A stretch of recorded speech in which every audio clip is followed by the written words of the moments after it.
Ольга Владиславовна высоко оценила необычное архитектурное решение комплекса. Она отметила, работы по консервации и реставрации усадьбы необходимо начинать в ближайшее время, чтобы избежать обрушения стен.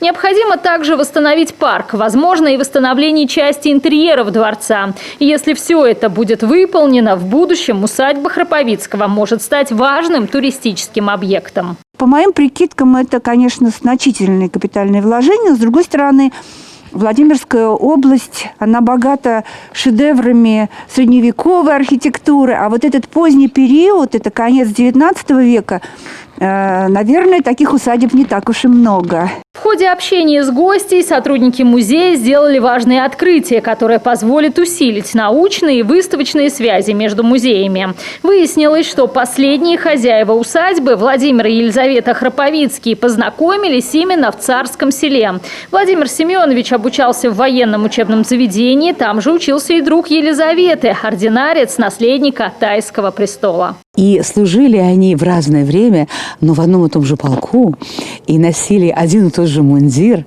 Вот такое необыкновенное судебпереплетение. Листая страницы истории усадьбы Муромцева, я убеждена, что мы встретим очень много судебсплетений, и один из этих узелочков находится именно в Царском селе. Руководители обоих музеев убеждены, в будущем путем совместных исследований они смогут найти новые подробности истории Храповицких, и это позволит создавать совместные выставочные и научные проекты.